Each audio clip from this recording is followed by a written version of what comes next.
Tem alguma pergunta, gente? Eu queria só confirmar uma coisa, que a lista 8 agora, ela está toda com solução, é isso mesmo? Pois é isso mesmo. Não, sem problema.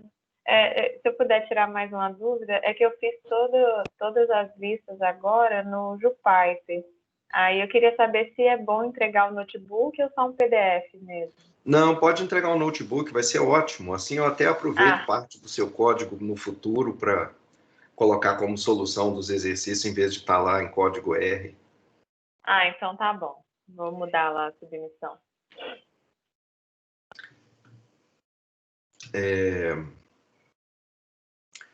Pessoal, alguns de vocês já tinham me chamado a atenção. A prova 2, eu acabei de colocar lá no site da disciplina, com os gabaritos, as provas dos anos anteriores. E tinha uma outra coisa que vocês tinham me pedido, o que era?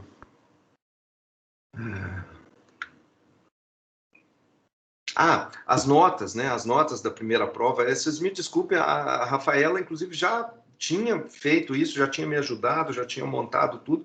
Eu esqueci de mandar para vocês as notas. Eu já tenho essas notas há mais de 15 dias, então lamento. Aí terminando a aula aqui, eu vou repassar elas lá para o Moodle e vocês vão poder acessar e receber.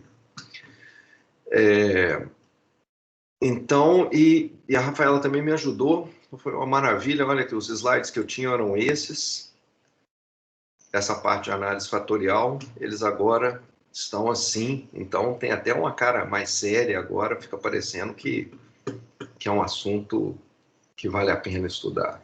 Afinal de contas, agora está em LaTeX. Então vamos lá.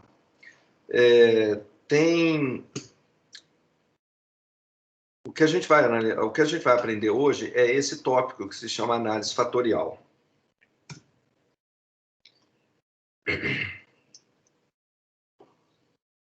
Eu vou fazer a parte introdutória da aula é meio longa, é para fazer uma motivação e uma explicação, né, de o que é o modelo de análise fatorial, o que ele tenta fazer, como é que ele funciona.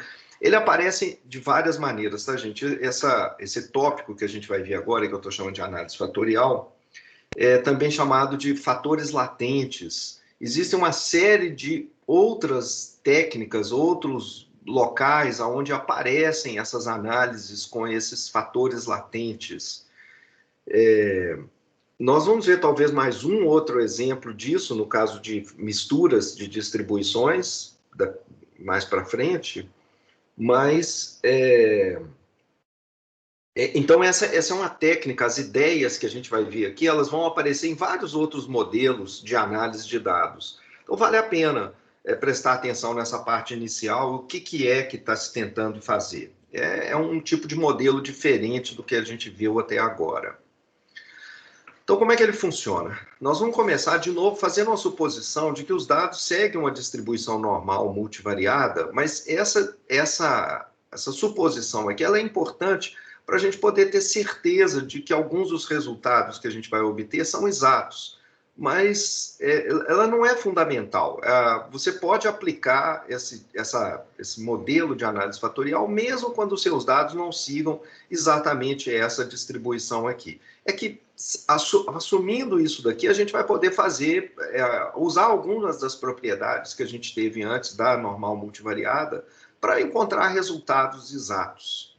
Os resultados ficam aproximados se a distribuição do vetor x não seguir exatamente essa distribuição gaussiana. Mas, supondo então que a gente tem um vetor de dimensão p, a gente está imaginando nós vamos imaginar que existem duas variáveis. Aliás, deixa eu ver aqui.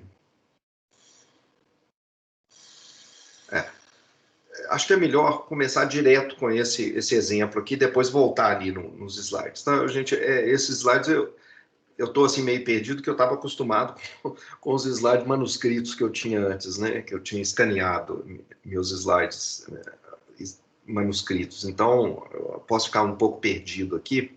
Então, eu vou começar o seguinte, deixa eu pular os 2 slides iniciais, 3 slides, começar aqui. Começar pelo exemplo, depois eu volto lá no formalismo.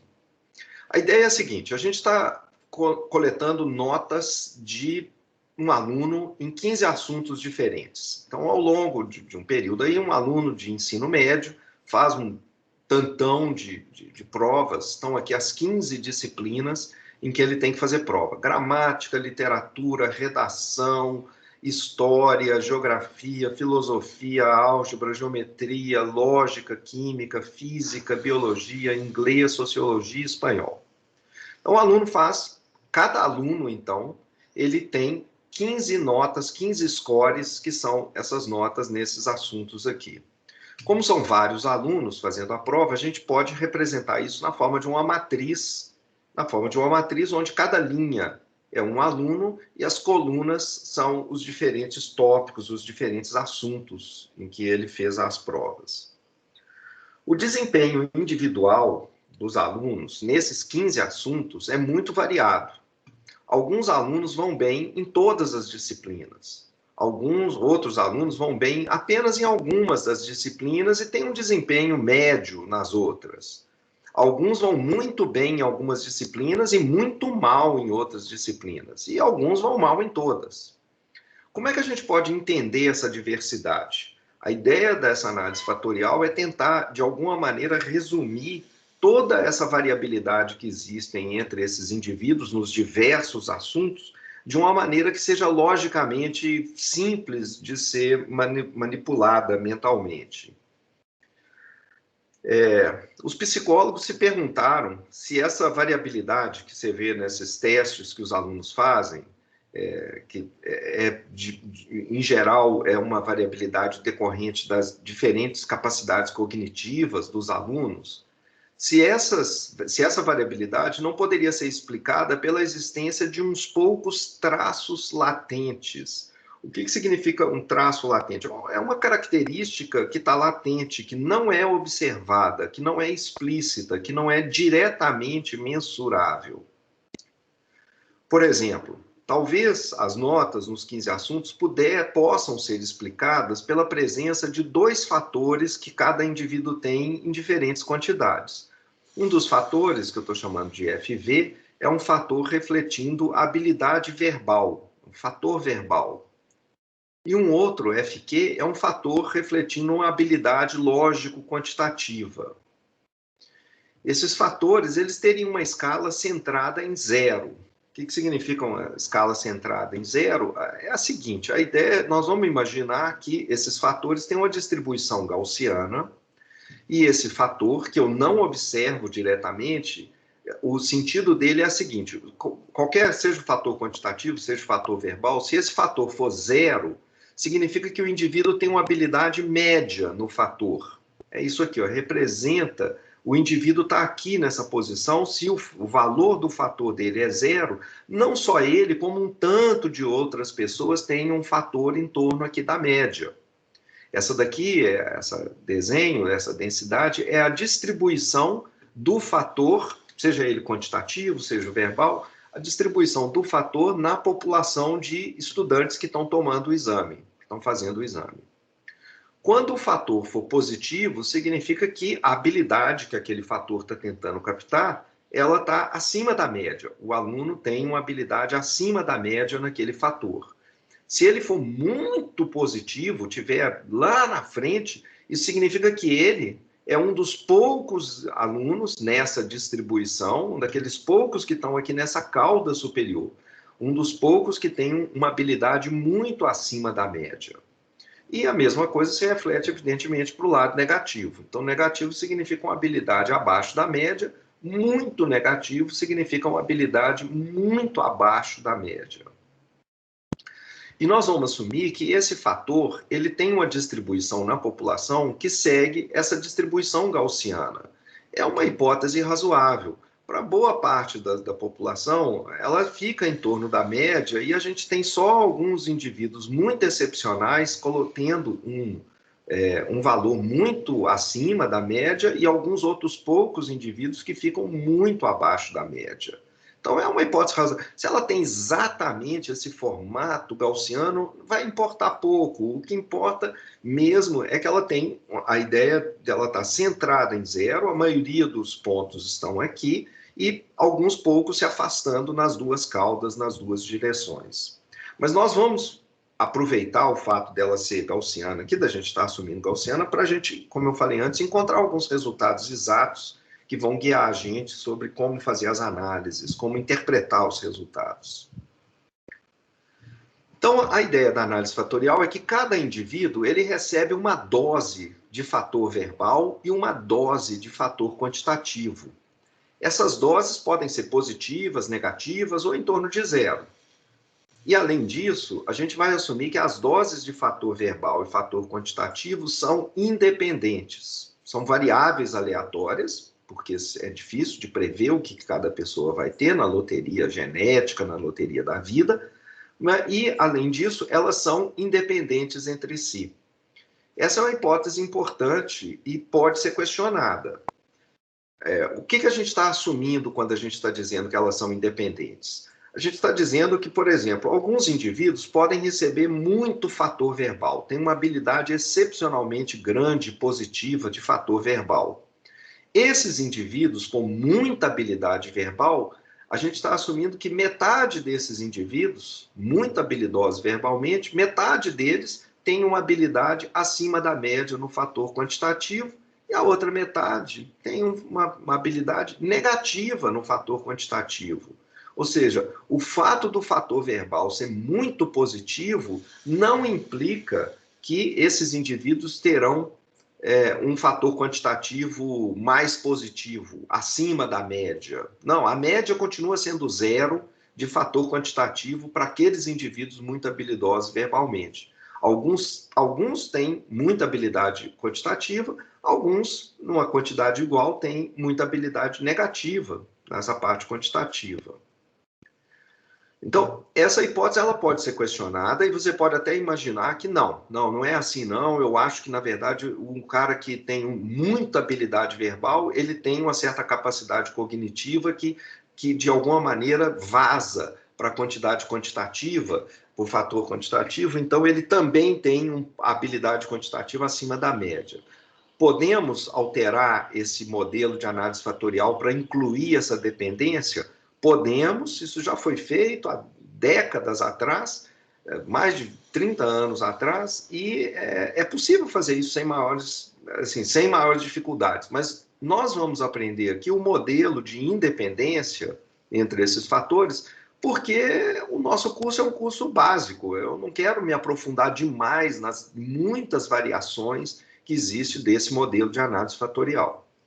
Depois, se a gente aprender bem essa parte básica aqui, entender o que você tem que fazer para transformar a coisa independente, é simples, não tem muita dificuldade, não. Nós vamos gastar um tempo aprendendo o fundamental, o básico, o que realmente importa, o que realmente o que é fundamental. Então, nós vamos assumir que esses fatores são independentes, e as notas nos 15 assuntos, elas são reflexos e combinações desses dois fatores, além de um ruído causado por outros fatores que a gente não está levando em conta. Esses dois fatores, a ideia é que boa parte da variação que a gente vê nos 15 assuntos, essa variação, elas são causadas por diferentes quantidades e doses do fator verbal e fator quantitativo que os indivíduos têm.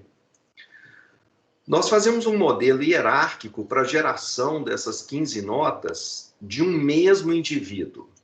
Então, pensando em um indivíduo, uma linha da nossa tabela de dados, com as 15 notas, a gente imagina que o processo de geração das 15 notas, você podia pensar nele assim: primeiro o indivíduo recebe doses de fator verbal e fator quantitativo, e essas doses são obtidas independentemente.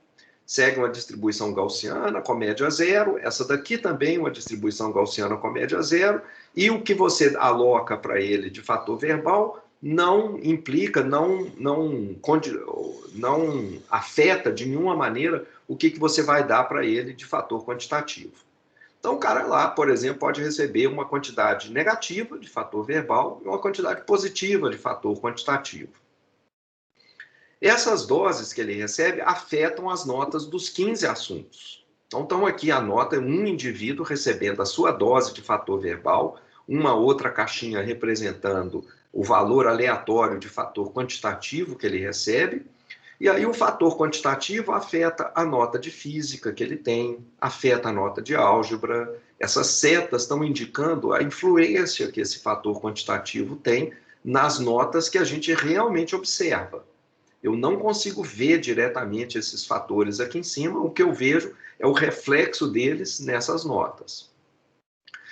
E a gente pode observar que algumas matérias, alguns assuntos, como por exemplo biologia, ela é afetada tanto pela habilidade no fator quantitativo quanto no fator verbal. Você precisa das duas coisas aqui nessa nota de biologia. A nota de física, parece que praticamente não é afetada em nada pela habilidade verbal do sujeito. Ela só é afetada pela habilidade dele no fator quantitativo. A literatura é também afetada bastante pela capacidade verbal do indivíduo e em nada pelo fator quantitativo. Já o entendimento e a nota em gramática, ela sim, ela depende tanto da habilidade verbal quanto da habilidade quantitativa. Quando a gente não tem uma aresta, significa que não tem influência do fator naquele assunto, naquela nota. Além disso, a gente vai querer dar peso ou importância para os fatores dentro da nota.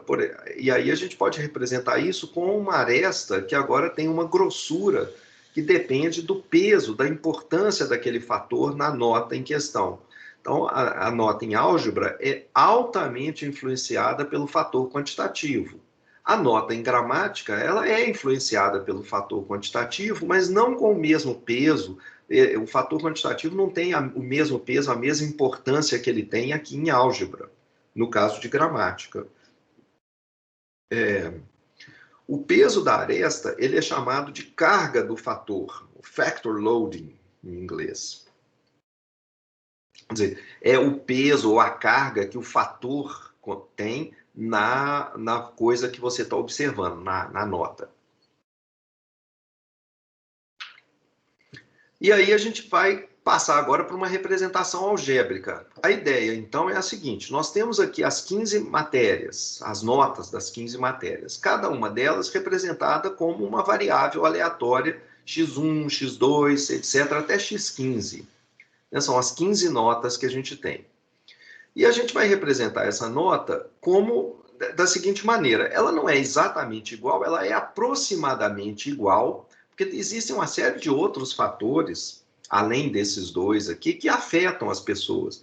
Fatores completamente aleatórios, o indivíduo estava passando mal naquele dia porque estava com dor de cabeça, comeu alguma coisa ruim no dia anterior, um fator completamente dissociado das habilidades cognitivas dele, simplesmente estava passando mal de saúde e, portanto, foi mal nas notas, pode ter ido mal em todas, em algumas, as provas podem ter sido no mesmo dia ou não. Então, nunca vai ser exatamente, não vai ser apenas um fator, esses dois fatores determinando a nota, né? Mas, se esses fatores são importantes, a ideia é que a nota da disciplina gramática, por exemplo, ela é aproximadamente igual à seguinte. Primeiro,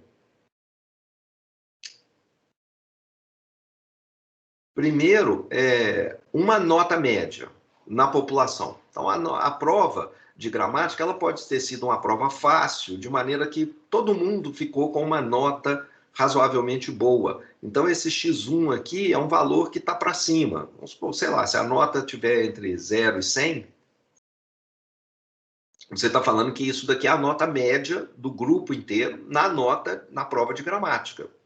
Já o professor de literatura é um cara louco, completamente louco, deu uma prova dificílima e aí a nota média daquela prova foi muito baixa. É isso aqui, essa nota média de literatura puxou as notas X2 lá para baixo. Bom, além dessas duas coisas, que dependem, então, de variações, às vezes, da qualidade da prova, a qualidade do ensino que foi oferecido, etc. Além disso, então, que está aqui na média da prova em questão, começam aqui agora a aparecer as habilidades dos estudantes. Isso aqui é a média do grupo. Tá? Agora, o indivíduo, a nota dele, a nota do indivíduo, o indivíduo que a gente está considerando, a nota dele em gramática, ela é impactada, ela soma aqui o efeito do fator verbal e do fator quantitativo. Então, na nota em gramática, tanto o fator verbal quanto o fator quantitativo são importantes em gramática. Ele tem um peso, isso daqui é o L, devia ser um Lzinho, tá, gente? Parecendo um I, mas é um Lzinho de loading, é o factor loading, né? A carga dos fatores. Então, a carga do fator quantitativo em gramática, então, é a gramática verbal, é a carga do fator verbal em gramática. O L disso daqui deveria ser um valor grande, aplicado no fator verbal, e aqui é a carga do fator quantitativo de gramática aplicado ao fator quantitativo que aquele indivíduo tem. Ou seja, esses números que estão entrando aqui representam essas arestas aqui. Tá? O peso do fator. Quer dizer, o indivíduo recebeu um fator quantitativo altamente positivo. Mas se esse fator quantitativo não afeta a literatura, não adianta. Você é um gênio da matemática, mas isso aí não vai te ajudar na prova de literatura. Então, a gente precisa de duas coisas. A gente precisa ver o fator que cada indivíduo recebe e depois o peso que aquele fator tem na determinação da nota em questão. Então, por enquanto, tudo isso é um modelo, a gente precisa depois saber como é que a gente vai descobrir esses números, né? Mas a ideia aqui é um modelo conceitual para a gente tentar entender como que as notas poderiam estar sendo geradas. A gente está bolando um modelo generativo, um modelo como que essas notas poderiam ser geradas, pensando então na existência desses fatores aqui.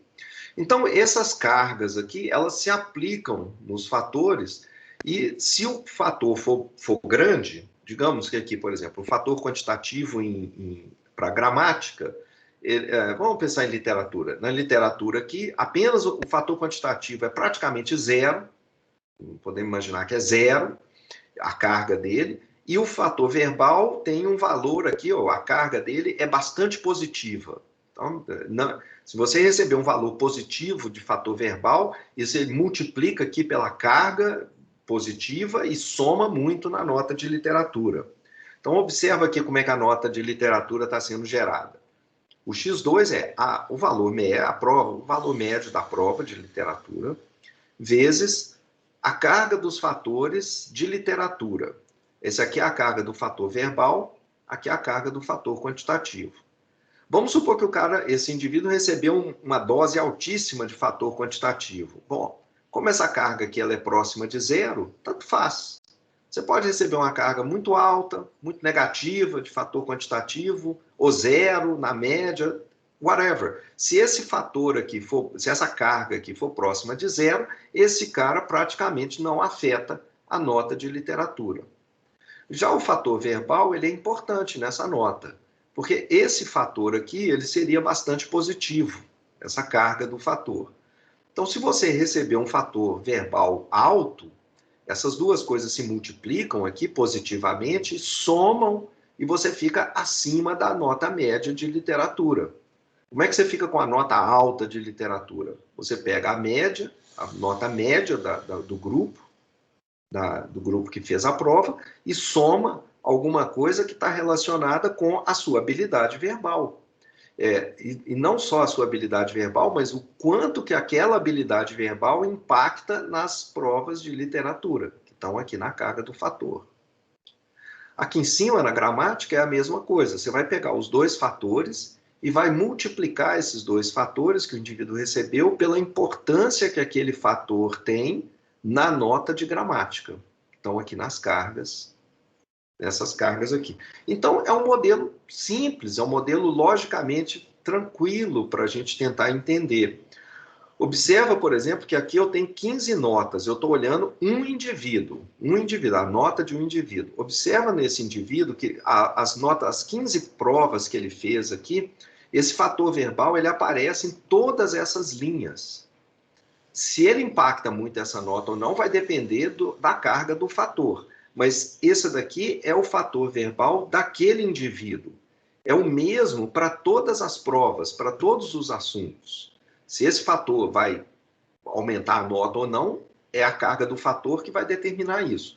Mas isso aqui é uma coisa intrínseca do estudante, latente lá, não diretamente observável, e ela aparece em todas as provas. Do mesmo jeito, o fator quantitativo também vai ser o mesmo para todos os assuntos. Quando a gente passar para outro indivíduo, aí esse fator verbal vai mudar, porque o indivíduo é diferente, ele tem uma habilidade verbal diferente, e o outro indivíduo também vai ter um fator quantitativo possivelmente diferente. Né? Entre dois indivíduos são diferentes. Agora, a carga do fator, ela não vai mudar quando eu passar para outro indivíduo. A carga do fator, ela está associada com essa estrutura mental que a gente está fazendo aqui, a importância do fator no assunto. Isso permanece, mesmo que eu mude para outro indivíduo, é o quanto que o fator verbal que ele tem, seja pouco, seja muito, o quanto que ele afeta uma nota de literatura. Isso não muda de indivíduo para indivíduo, essa carga aqui. Então, essas cargas, elas serão as mesmas de indivíduo para indivíduo. Tá? São diferentes entre os diferentes assuntos, de linha para linha. Essa carga aqui é a carga do fator verbal em gramática. Essa daqui é a carga do fator verbal em literatura. São diferentes. Né? Agora, o fator verbal, aqui, se isso aqui são as notas de um mesmo indivíduo, o fator verbal é o mesmo ao longo dessas linhas. Quando eu passar para outro indivíduo, essas cargas aqui permanecerão as mesmas, mas os fatores é que vão mudar, vão passar a ser diferentes, porque os indivíduos são diferentes. Além disso, isso aqui é só aproximado. Então, para a gente tornar a coisa realmente igual, o que eu vou fazer? Olha, aí some-se a isso daqui um conjunto de fatores que eu não estou determinando, que eu não estou dando nome, são fatores não observáveis, que são pequenas diferenças. Uma questão pessoal no dia que o aluno teve. Então, fatores variados que fazem com que a nota realmente observada de gramática seja a nota média do grupo inteiro, que fez a prova, mais a mistura dos fatores individuais que aquele indivíduo tem, o fator quantitativo do fator individual, multiplicado pelas cargas associadas com a gramática, né? Então, o quanto que o fator verbal é importante para a gramática, o quanto que o fator quantitativo é importante para a gramática, e, finalmente, mais um erro aqui, completamente não estruturado, que simplesmente mostra o quanto que a nota realmente observada, ela se desvia dessa explicação simples que está aqui. Então, isso aqui é só um resíduo, um fato de que o indivíduo, às vezes, apesar dele ter alto fator verbal, alto fator quantitativo, esses pesos aqui serem bastante positivos, você esperava para esse cara uma nota muito alta, mas naquele dia, por razões psicológicas que não estão associadas com a habilidade dele, ele ficou com uma nota baixa. Viveu um drama no dia anterior, por exemplo, e aí ficou com uma nota baixa aqui em gramática, naquele dia que ele fez a prova. E a mesma coisa vai, então, para as outras matérias, a matéria de literatura e aqui a última matéria lá, que eu não, espanhol, a última que é a nota de espanhol dele. Esses erros aqui são fatores que eu não observo, são coisas que eu não estou observando, porque, na verdade, eu não observo nem o fator verbal dele, nem o fator quantitativo, e isso aqui é simplesmente um modelo, uma coisa conceitual que eu estou colocando. Então, aqui um exemplo bem esquemático. Vamos imaginar que eu tenho assuntos muito associados com o fator verbal. Assuntos ligados e que o fator verbal impacta. Eu estou fazendo um modelo aqui em que a nota desses dois fatores, muito associados com o fator verbal, podia pensar assim, a nota média daquele assunto, mais um que multiplica o fator verbal, mais um peso bem próximo de zero, multiplicando o fator quantitativo, e mais aqui os fatores adicionais não controlados, e que não estão associados nem com a habilidade verbal, nem a quantitativa. Aqui o x2, a mesma coisa, ele não tem um peso exatamente igual ao anterior, essa matéria x2, ela tem uma importância, o fator verbal tem uma importância um pouquinho menor. E o fator quantitativo tem uma importância menor ainda. Quase zero aqui, quase nada. Está multiplicando por um fator bem próximo de zero, mais um certo ruído. Aqui uma outra situação esquemática, um terceiro assunto, em que nenhuma das duas habilidades é muito relevante. Sei lá, por exemplo, talvez seja educação física. Tem uma nota de educação física aqui, e aí essa daqui é a nota média da turma, e o quanto que ela afeta, o quanto que a habilidade verbal e a habilidade quantitativa afetam. Eu coloquei dois números aqui que eu estou imaginando que são números pequenos. Talvez devesse ter colocado 0,01 e 0,02 aqui, por exemplo. Mas a ideia é que tanto faz se carga é positiva ou negativa, mas ela é próxima de zero. Então, você não vai... esses números aqui, sejam eles grandes ou pequenos, eles não impactam na nota ali. É simplesmente a nota média, mais fatores aleatórios que não estão representados nem no fator quantitativo, nem no fator verbal. Aqui um quarto assunto em que o estudante, para ele ficar com a nota alta de X4, ele precisa ser bom, ele precisa ter muito fator quantitativo e precisa ser ruim no fator verbal. Sinceramente, eu não consigo nem pensar muito numa... Se você conseguir depois bolar algum exemplo de um assunto em que isso aqui seja razoável, mas a ideia aqui, então, é a seguinte, uma nota alta de X4 é a seguinte: você tem que ter um fator verbal negativo, porque se ele for bem negativo, quando você multiplicar aqui pelo peso negativo dele, ele tem um peso razoável e negativo. Então, para isso aqui ser muito acima da média, você tem que ter um peso verbal negativo, de maneira que multiplicando aqui fica positivo, e você tem que ter também um peso quantitativo alto, de maneira que você multiplica aqui por praticamente 1, então soma muito e sobe bem a nota do X4. Aqui, esse terceiro caso, dependendo dos fatores, eu estou imaginando que o fator quantitativo tem um peso positivo e muito alto, e para esse assunto, e o fator verbal é pouco relevante. É próximo de zero. Embora seja negativo, o valor é próximo de zero, então não é muito relevante. Então seriam 5 assuntos mostrando como que esses diferentes fatores verbais e quantitativos poderiam estar, né, ligados às notas que a gente realmente observa. Mas a gente pode representar de maneira matricial esse exemplo dessas notas para um mesmo indivíduo. E a gente representa por isso. Daqui eu já vou apresentar aqui um exemplo aqui mais razoável, mas é a seguinte, ó, talvez seja até melhor passar aqui. Você imagina o seguinte, o indivíduo, esse aqui é o indivíduo 1, são as 15 notas do indivíduo 1, aqui são as 15 notas do indivíduo 2, esse tiozinho embaixo indica um vetor. Tá? Então é o vetor X, as 15 notas do indivíduo 1, as 15 notas do indivíduo 2, a gente, na verdade, vai colocar isso depois na forma de uma matriz, onde esse vetor coluna aqui vai virar uma linha. A linha do indivíduo 1, a linha do indivíduo 2. Mas aqui, para a gente fazer umas contas com vetores, lembrando sempre, vetor para a gente é sempre vetor coluna. Então, eu estou representando as notas do indivíduo na forma de coluna. E essas notas aqui, como é que elas são representadas? Bom, então estão aqui as 15 notas. As 15 notas são a média das 15 notas, a média populacional, quanto que o grupo lá teve de média na nota, a prova de gramática, na de álgebra, na de geometria, etc. E aí aparecem aqui... Ixi, aqui tem um errinho. Aparecem aqui Tem um errinho de notação aqui, gente, espera aí. Deixa eu... Talvez até Tenha sido aqui na minha. Estava aqui na minha mesmo, estava errado aqui.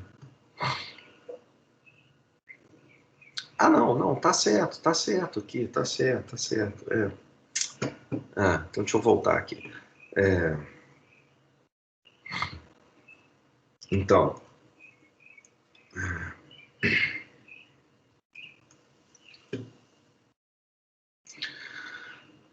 eu vou fazer o seguinte, porque, deixa eu ver aqui se eu tenho... Como é que eu vou representar isso aqui? Observa que as 5 notas aqui, se eu colocasse essas 5 notas na forma de um vetor, esses x's aqui, o x1, x2, x5, empilhasse isso num vetor, eu teria esse vetor igual ao vetor com as médias, os mus, e aí mais esse pedaço aqui, olha. Esse pedaço, lembrando que o que eu tinha falado antes, a gente de linha para linha, a gente tem o fator, a carga do fator. E aí você tem multiplicando um fator verbal que é o mesmo em todas as linhas, em todas as 5 matérias. E o fator quantitativo é também o mesmo em todas as matérias, e finalmente mais um epsilonzinho aqui, são 5 números diferentes, que é um para cada matéria. Isso pode ser representado desse jeito. O vetor x com as 15 notas, o vetor mu com as 15 médias, aí essa matriz L aqui é uma matriz com as 15, que são 15 linhas, e 2 colunas, representando as cargas dos fatores de cada um dos dois traços latentes. E aqui um fator é um vetorzinho 2 por 1. M aqui é um número de fatores. Então, deixa eu mostrar isso aqui nesse exemplo, com os 2 vetores instanciados. Então, o indivíduo aqui, 1, ele tem 15 notas.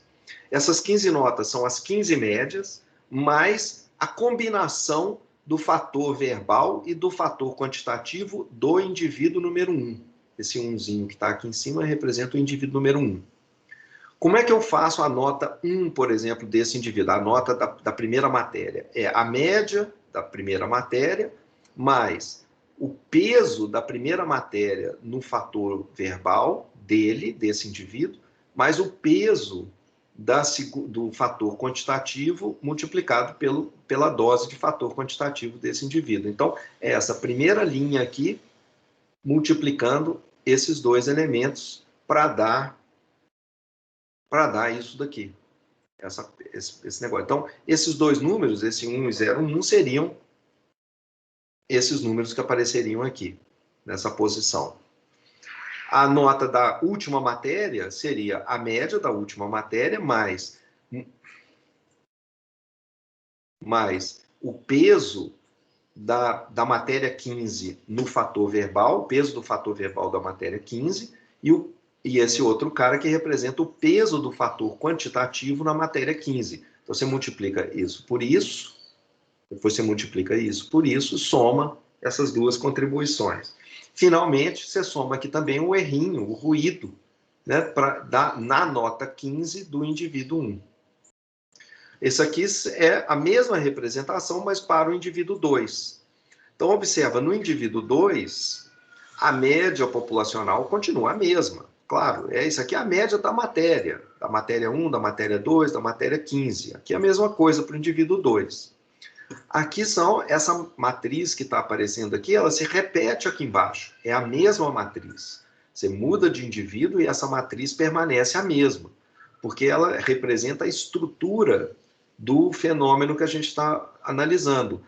O peso que o fator verbal de um indivíduo tem nas notas, estão aqui representadas nessa coluna 1, e o peso do fator quantitativo nas 15 notas está aqui representada nessa segunda coluna.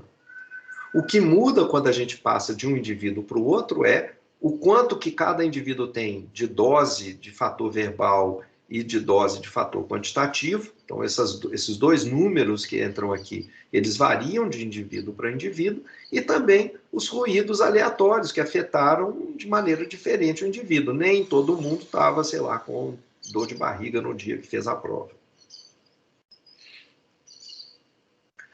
Então, tem aqui esses 2 indivíduos com os 2 vetores instanciados, 2 indivíduos só, x1 e x2. Eu represento, então, o mu é o vetor de médias, L é a matriz de cargas, é a mesma, embaixo e em cima, isso aqui também é o mesmo. Esse aqui é o vetor com os fatores latentes, no nosso caso lá eram 2 elementos, né? 2, o fator verbal e o fator quantitativo, as doses que o indivíduo recebe, e isso varia de indivíduo para indivíduo. E aqui também são uma coisa que varia de indivíduo para indivíduo, que são os erros do indivíduo. Então, é aquilo que eu estava falando, o que está em azul aqui são as coisas que são iguais quando a gente passa de um indivíduo para o outro, e as coisas que estão em vermelho são coisas que são específicas do indivíduo, que variam, então, quando a gente passa de um indivíduo para o outro. Bom, o que a gente realmente tem são só as notas dos indivíduos, as 15 notas. Eu não tenho essas outras coisas aqui. Eu posso calcular de maneira aproximada a média. A média é fácil, né? A média de cada uma das 15 matérias, eu posso simplesmente calcular a média aritmética de todos os indivíduos que fizeram a prova. Isso me dá o valor dessa média aqui, desse valor constante, de maneira bastante aproximada. Mas essas outras quantidades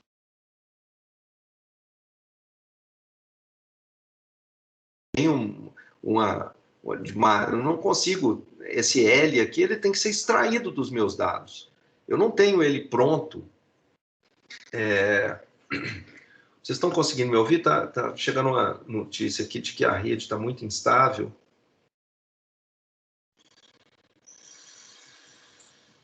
Ou se cair aí, ou se acontecer alguma coisa, vocês tentam me... Só deu uma leve travada aqui, mas voltou. Mas não, como eu repito muito tudo, ninguém perdeu nada de substancial, não, né? Então, a gente não tem o L, a gente não tem os Fs, a gente não tem esses Epsilons aqui, não tem diretamente, a gente não observa isso diretamente. E é exatamente essas quantidades que eu quero aprender a partir dos meus dados. Mas o que esse modelo ajuda a gente? Ele ajuda se eu conseguir realmente extrair, se esse modelo se ajustar bem aos dados.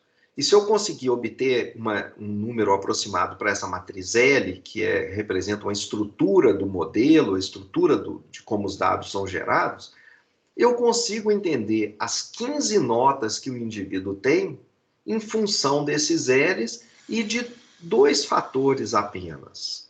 Quer dizer, eu começo para eu entender como que as 15 notas variam, basta eu entender como que esses 2 fatores variam de indivíduo para indivíduo. Eu reduzo o meu problema, que antes tinham 15 notas completamente discrepantes, para 2 fatores apenas. As notas dos 15 assuntos, elas só refletem e combinam esses 2 fatores apenas. Em vez de 15 notas discrepantes, eu tenho que me preocupar agora apenas com 2 fatores latentes. Tem um ruído que é somado em cada disciplina também, né, para explicar completamente a nota. E o nosso problema, então, é como inferir, como obter, como aprender a matriz L a partir dos dados. E também eu gostaria de ter no final uma ideia de quanto que é o fator verbal e quanto que é o fator quantitativo de cada indivíduo. Como é que eu posso obter isso também a partir dos dados? Então vamos lá. Para isso eu preciso fazer algumas suposições agora, porque até agora a única coisa que eu fiz foi montar uma história na minha cabeça que ficou representada por essa estrutura aqui de matrizes. Mas eu preciso, para eu inferir quem são esses caras, eu preciso bolar agora um modelo que me explica como que essas notas aparecem, esses X1, X2 aqui. E, bom, como é que eu vou explicar isso? Eu vou lembrando aqui, o I aqui é um indivíduo. O vetor tem P notas, vamos imaginar que são só 2 fatores, para simplificar, mas é claro que podiam ter mais fatores. E P é o número de matérias que a gente tem, o número de assuntos, 15. São 15 assuntos. Então, o vetor com as 15 notas é a média das 15 notas, mais essa matriz, porque como são só 2 fatores, são as 15 notas com 2 linhas, 2 colunas, a coluna do fator verbal, a coluna do fator quantitativo, com as cargas dos fatores, e aqui o vetorzinho com o fator desse indivíduo I, o fator quantitativo e o fator verbal dele. E mais o epsilon aqui, que são os ruídos nas 15 notas. O mu e o L são comuns a todos os indivíduos. E, além disso, eu vou assumir que eles não são aleatórios. Observa, tem uma diferença aqui. Uma coisa é o seguinte, eles são desconhecidos. Eu não sei quem é o L. E vou tentar aprender ele a partir dos dados. Mas ele não é aleatório. Ele não muda de indivíduo para indivíduo. Ele representa a estrutura do meu problema, uma estrutura latente que está escondida lá e que eu vou tentar escavar e extrair a partir dos dados. O que eu tenho realmente de aleatório são os fatores dos indivíduos e esses fatores adicionais aqui que afetam a nota. Mas isso daqui, tanto o mu quanto o L, representa, de certa maneira, uma estrutura do problema que eu estou analisando. E esses caras aqui é que variam de indivíduo para indivíduo. Isso é importante para a gente, no final, saber, quando a gente estiver calculando as quantidades, esperança, variância e tal, você tem que saber o que é aleatório, o que varia realmente aqui. Então, essas quantidades aqui, o F e o epsilon, é que são aleatórios e que a gente vai precisar falar alguma coisa sobre a estrutura aleatória desses caras, porque se essas quantidades são aleatórias, elas têm lista de valor possível e probabilidades associadas com essa lista.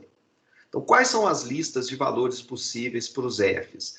Bom, a gente já até falou disso lá atrás. A gente estava falando que esse vetorzinho aqui, que tem dois componentes, fator verbal e fator quantitativo, o que você espera para o fator verbal e para o fator quantitativo de um indivíduo qualquer escolhido ao acaso? O valor esperado do fator verbal é 0 e o valor esperado do fator quantitativo é 0 também. Nós estamos assumindo isso. Tem um fator de média e o que essa coisa aqui faz é puxar a nota do indivíduo para cima da média ou para baixo da média, positivamente ou negativamente, dependendo dos fatores aqui. Então, 0 é a média desse fator. Além disso, a gente vai assumir, tem que falar alguma coisa sobre a estrutura de variância e covariância desses fatores. Então, estão aqui. O que é a matriz de covariância e variâncias dos dois fatores? Aqui, como é um vetor com dois elementos, né, o fator verbal e o fator quantitativo, vai ficar uma matriz 2 por 2. Nas diagonal, a variância dos dois fatores e fora da diagonal, as covariâncias. Nós assumimos que a covariância, o fator verbal, é independente do fator quantitativo. O indivíduo I, o que ele recebe de fator verbal, não se correlaciona com o que ele vai receber de fator quantitativo. Então, as covariâncias aqui são 0, fora da diagonal. E na diagonal, eu vou assumir que o fator latente, que eu não estou observando, ele tem uma variância igual a 1. Por que eu estou forçando aqui as variâncias a serem iguais a 1? Isso tem um impacto? Na verdade é o seguinte, olha, é que como eu estou multiplicando isso aqui pelo L, se eu não forçar essas coisas aqui a terem uma escala fixa, isso vai se confundir com a escala do L. Você imagina assim, eu poderia, por exemplo, então, deixa eu, aqui, a opção de tomar a variância de cada fator igual a 1, e, portanto, o desvio padrão de cada fator que eu não estou observando igual a 1, é o seguinte. Primeiro, cada fator ele vai ter a mesma escala, indo de -2 a +2, aproximadamente, quando eu variar dos indivíduos menos habilidosos até os mais habilidosos naquele fator. Então, isso aqui eu estou dizendo assim, quando eu estiver olhando o fator verbal, a escala dele, o indivíduo menos habilidoso vai ter um valor lá próximo de -2, por aí, até o mais habilidoso, que vai ser mais 2. Porque eu estou assumindo uma gaussiana com média 0 e variância 1, desvio padrão 1. Então, 2 desvios para cada lado. Então, eu estou colocando os dois fatores numa mesma escala.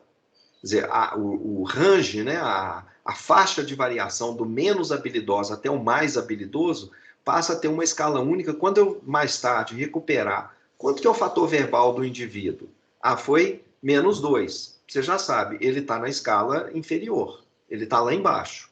É um dos poucos que tem fator verbal muito negativo.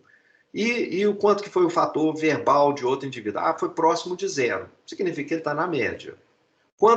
O que é um fator verbal muito positivo? É um fator próximo de +2. Então, isso vai ser bastante útil. Eu vou ter uma escala única para estar interpretando esses resultados lá no final. Então, é isso que eu estou explicando aqui.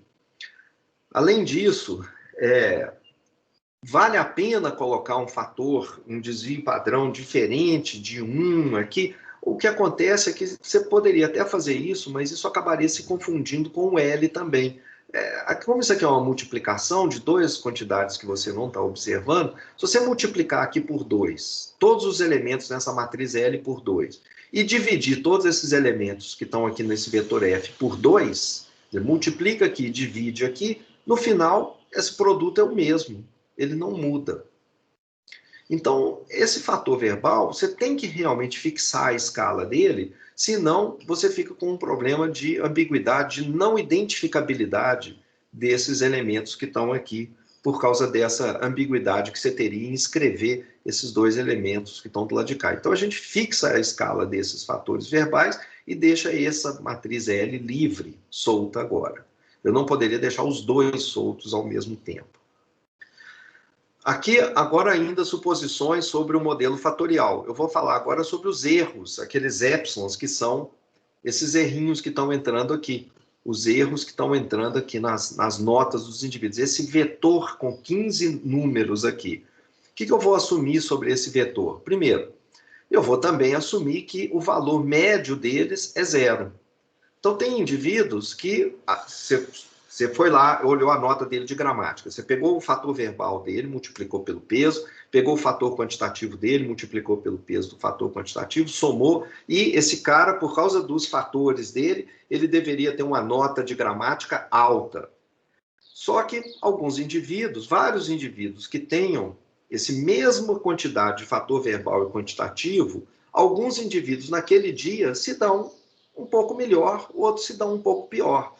Porque a matéria, o jeito que ele estudou a matéria, caíram questões na prova que foi exatamente o que ele estudou bastante. E aí isso facilitou e fez com que a nota dele ficasse um pouco acima do valor esperado, mesmo que ele tenha uma habilidade igual, os dois fatores igual ao cara que está sentado do lado dele. Então, um fator de sorte, então, que faz com que a nota final seja um pouquinho acima. A nota aqui dessa matéria 1 para esse indivíduo, ela fica um pouco acima do que você está esperando, um pouco abaixo. E, além disso, a gente vai... então, é 0 aqui para todas as 15 matérias. Além disso, a gente precisa falar também o que é a estrutura de variância e covariância das 15 notas, desses 15 ruídos aleatórios nas 15 notas. Então, primeiro, eu vou assumir que o erro que eu estou cometendo, o fator de ruído na nota 1, ele não afeta o fator de ruído da nota 2. Eles são independentes. Isso aqui é 0. Por isso que essa matriz aqui ela é toda cheia de zeros fora da diagonal. De novo, isso aqui também poderia ser questionado. Vamos supor que você faça as notas... a prova de álgebra junto com a prova de gramática. Então, se tinha alguma coisa te fazendo mal naquele dia, ela deve afetar negativamente tanto a prova de álgebra quanto a prova de gramática que você fez no mesmo dia. Então, você talvez tivesse uma covariância entre esses erros aqui, que se um deles for muito negativo, o outro também talvez fosse muito negativo.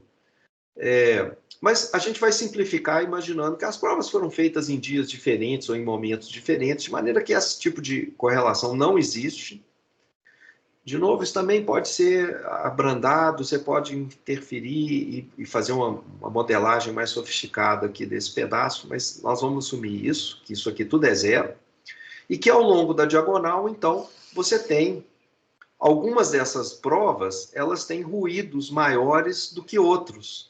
Então, na prova de gramática, o professor foi tão maluco, colocou questões tão loucas lá, que as notas variaram tremendamente em torno do valor médio e mesmo levando em conta as habilidades dos alunos. Então, vários outros fatores aleatórios.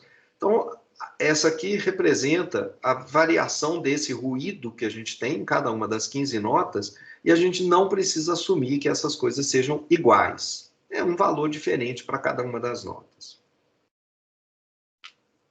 Aqui alguns comentários adicionais que eu vou deixar para você ler depois, se você quiser.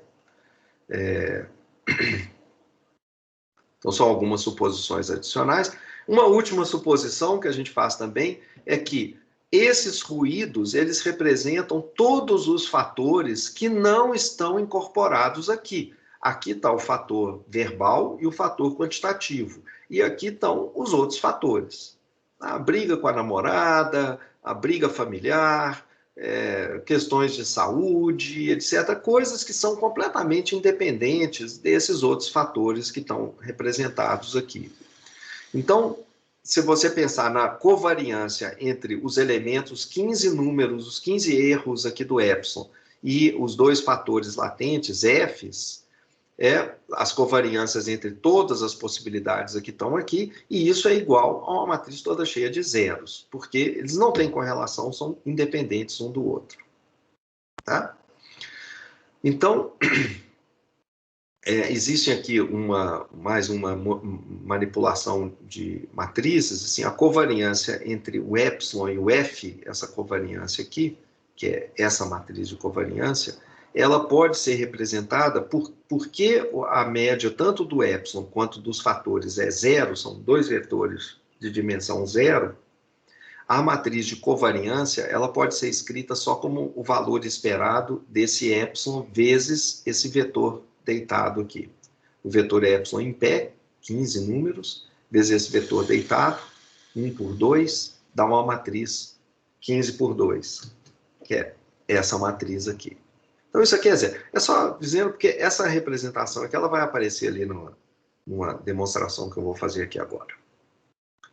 Ok, com isso, com todas essas suposições, eu posso obter a estrutura de, não devia ser, covariância das observações X.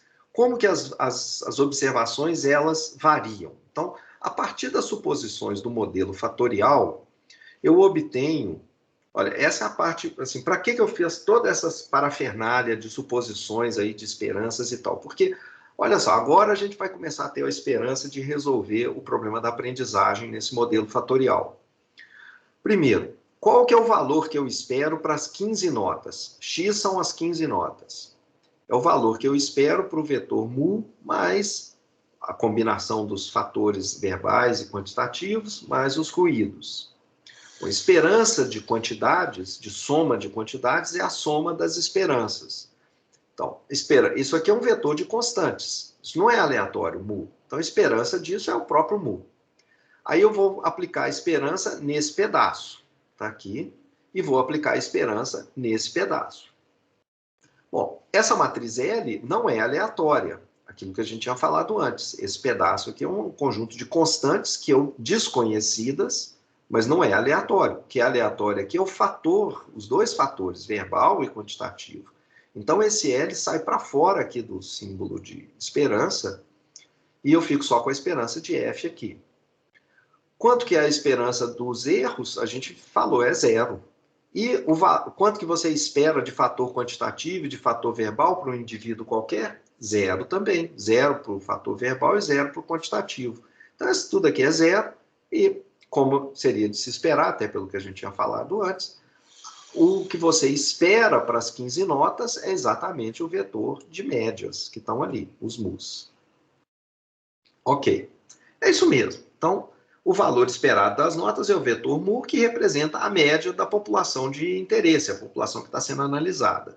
Agora que vem a parte importante. Porque isso aqui é fácil de obter, isso aqui é moleza de você obter a partir dos dados. Então, quem que é o que você espera para as notas, pode ser, que é esse vetor mu, ele pode ser calculado a partir dos dados de maneira bem aproximada, simplesmente tomando a média aritmética da prova 1, a média aritmética da prova 2, a média aritmética das notas da prova 3 em todos os alunos, etc.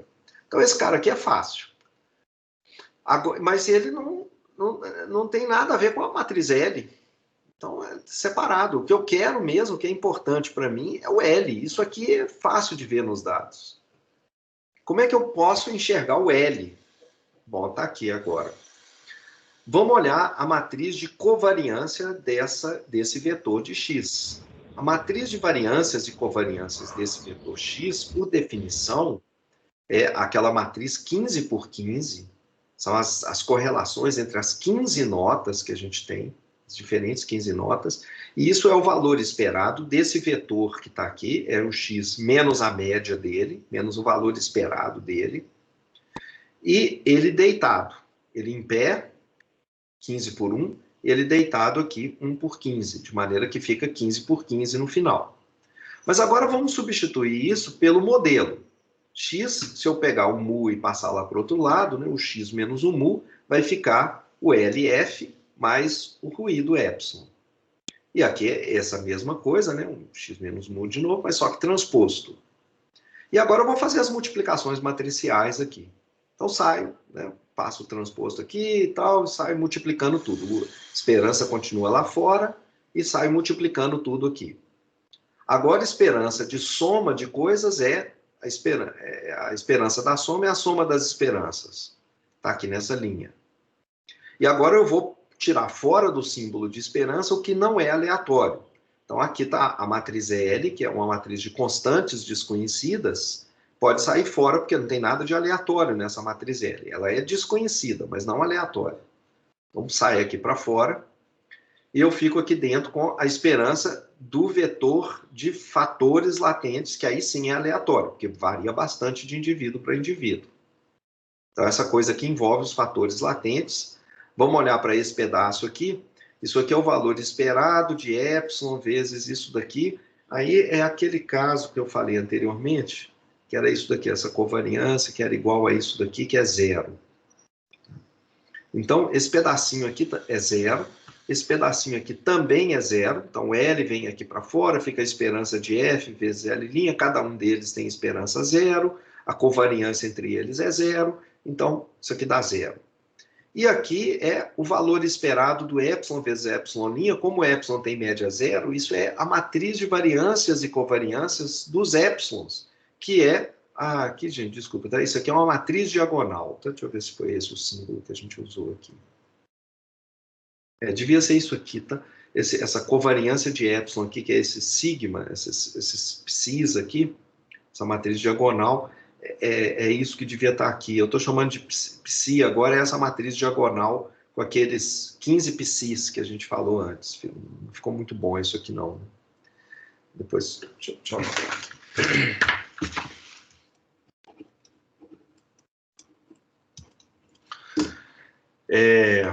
Então, esse L saiu aqui para fora, eu preciso agora da matriz de variâncias e covariâncias dos fatores latentes, mas isso era a identidade.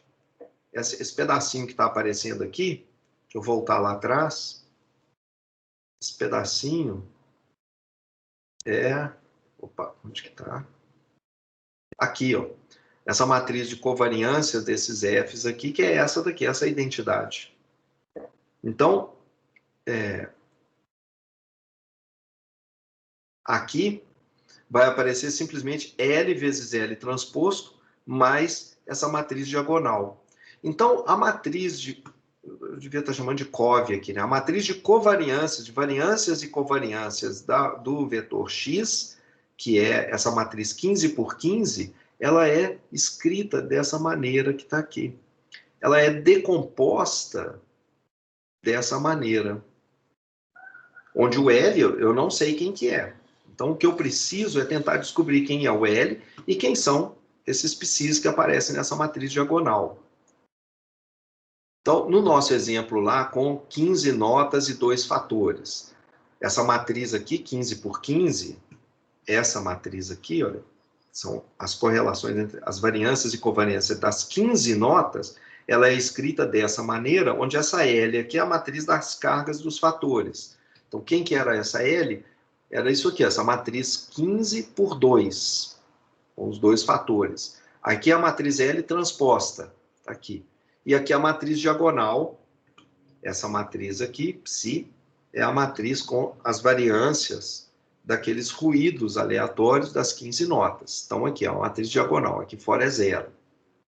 De maneira que essa matriz sigma, se esse modelo fatorial é razoável, o que eu espero ver na minha matriz sigma é que ela deve ser aproximadamente escrita com uma matriz L, 15 por 2, e uma matriz diagonal psi, cujo resultado, né, e essas matriz L e a matriz psi se combinam para gerar essa sigma de acordo com essa multiplicação que está aqui, que é esse resultado que está aqui embaixo. Então, esse resultado que está aqui, eu estou fazendo a multiplicação, multiplico aqui por essa coluna, isso aqui dá esse pedaço, e aí somo ainda o psi1 que está aqui. Então, o elemento 1 dessa matriz deveria ser igual a isso daqui, se esse modelo fatorial é perfeito. O elemento 1,2 dessa matriz deveria ser a linha 1 e a coluna 2 dessa matriz aqui. Então, esse cara vezes esse, mais esse cara vezes esse, que é isso que está aqui, né? Então, isso aqui, mais o elemento 1,2 aqui. Aliás, 1,2 aqui, mas um elemento 1,2. Mas o elemento 1,2 aqui é zero. Então, é só esse pedacinho aqui.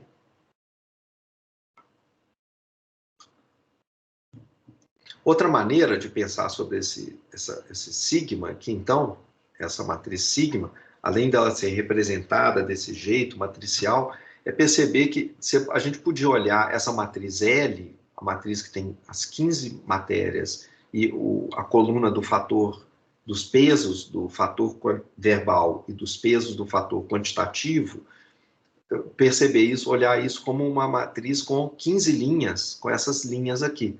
São as cargas da disciplina J. Então, a linha 1, linha 2, até a linha 15. Cada vetorzinho desse aqui com dois componentes, esses componentes.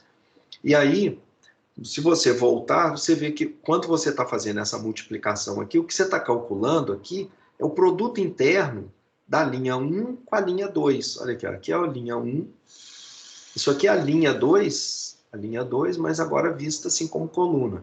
E quando a gente faz esse produto dessa linha por essa coluna, o que a gente está fazendo é o produto interno dessa linha com essa linha, né, que está aqui na forma de coluna. Então, esse número que está aqui é o produto interno da linha 1, na posição 1, 2, o que a gente tem é o produto interno da linha 1 com a linha 2. Aqui, aqui nessa posição 1, 3, o que a gente tem, então, a posição 1, 3 disso daqui seria a linha 1 da coluna da matriz L com a linha 3, o produto interno da linha 1 com a linha 3 e só. Na diagonal, é que a gente tem, na posição 1, 1, eu tenho o produto interno da linha 1 com a linha 1, então é o comprimento ao quadrado da linha 1, né, porque é esse número vezes ele mesmo, então daí ele é o quadrado, mais esse daqui vezes ele mesmo, ele é o quadrado, tá aqui, e aí soma ainda esses termozinhos que estão do lado de cá. Então, essa matriz sigma, ela pode ser pensada na forma de produtos internos dessas linhas da matriz de cargas, e, no caso só da diagonal, a gente soma ainda o fator, que é a variabilidade dos fatores não explicados, né, pelo fator verbal e pelo fator quantitativo nas 15 notas.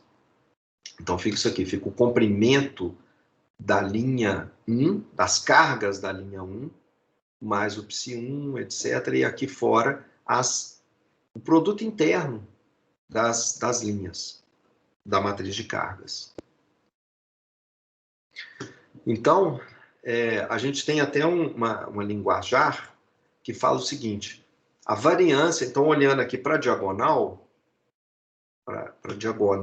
aqui, a gente está vendo o seguinte, isso aqui é o quê? Isso aqui é a variância da matéria 1, isso daqui é a variância das notas da matéria 2, essa daqui é a variabilidade, a variância das notas da matéria 15, porque são os elementos da diagonal da matriz de variância e covariância. Então, a gente está vendo que a variância de uma nota, da nota I, que é o elemento na posição I da matriz sigma, ela é igual a isso daqui. O vetor, a carga, o vetor de cargas da matéria I, esse vetorzinho aqui tem dois elementos, né? É um elemento que é a carga do fator verbal e a carga do vetor quantitativo, do fator quantitativo. Então, o comprimento ao quadrado desse vetor, então, mais esse psi aqui, que é a variabilidade de tudo que não é explicado pelo fator verbal e o fator quantitativo. Esse pedaço aqui ele é chamado de comunalidade. Isso aqui devia ser um N de nariz, tá? Esse N aqui. Comunalidade, porque são fatores comuns a todos os indivíduos. Desculpe, são fatores que são a parte que é comum. Por que é fator comum?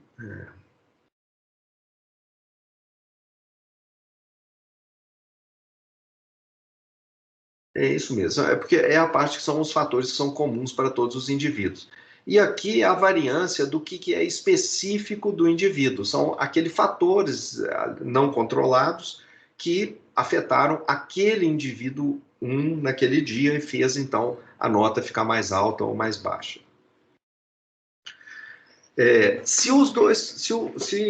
Observa aqui que se os dois fatores latentes eles não possuem impacto na disciplina I, por exemplo, a disciplina é educação física, então o fator verbal, nem o fator quantitativo são importantes para explicar o desempenho e educação física do sujeito.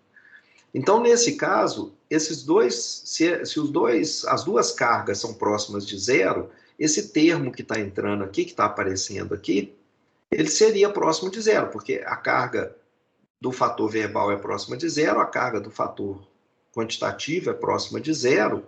Então, toda a variância da nota de educação física, ela é devida aos fatores específicos de educação física, diferentes dos fatores latentes.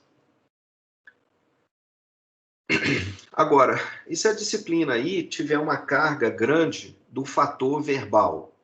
Então, o fator verbal é o primeiro, nós estamos assumindo que esse cara aqui vai ser grande, então o fator verbal é muito positivo, então esse pedaço aqui é grande, e tem uma carga pequena do fator quantitativo. Então, esse termo aqui é próximo de zero. Então, a variância dessa nota que tem essa característica, ela, que é igual a isso daqui, ela vai ser igual basicamente ao quadrado do fator verbal, que é muito positivo, um valor muito positivo, mais o fator específico aqui. Essa nota, a variância, a variabilidade dela, o fato dos indivíduos, alguns dos indivíduos terem uma nota alta da disciplina I, outras notas baixas da disciplina I, ela é explicada fundamentalmente, essa variância do XI, ela é explicada basicamente pelo fato de que esse fator verbal tem esse peso grande e o fator quantitativo, a variabilidade do fator quantitativo entre os indivíduos, não afeta a variância dessa nota.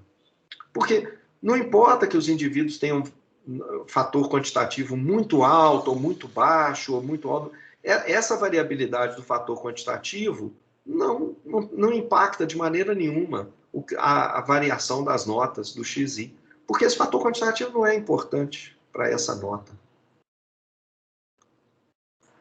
Então, vamos pensar aqui, olhando as cargas, essa matriz aqui é importante, né? Eu vou olhar para essa matriz agora do seguinte jeito, como são só dois fatores, eu posso visualizar as linhas dessa matriz L num grafo de duas dimensões. Eu vou pegar cada uma dessas linhas aqui e colocar como coordenadas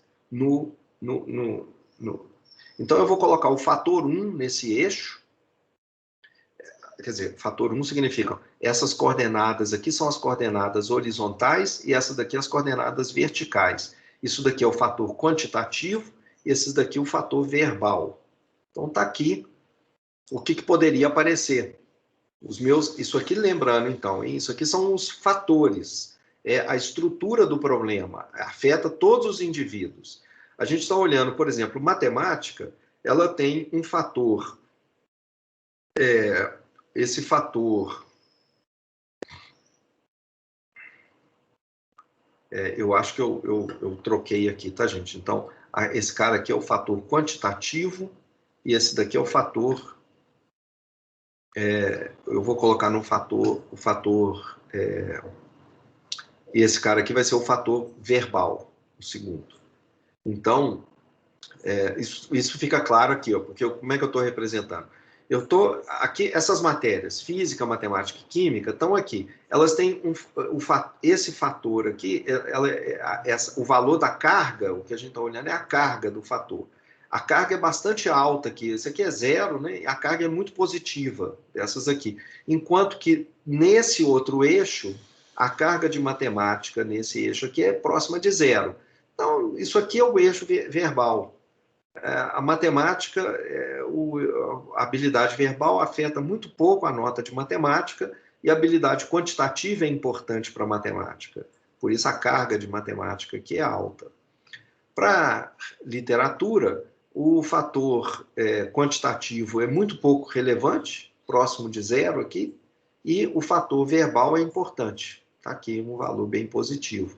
Então, olhando para esse gráfico, se a gente conseguisse essa matriz L aqui, e a gente vai conseguir, mas se eu conseguir extrair ela dos dados, eu posso visualizar agora para tentar enxergar quais são os fatores relevantes, como que cada uma das 15 matérias, como que elas estão distribuídas, como é que é o peso de cada um dos fatores latentes nessas matérias.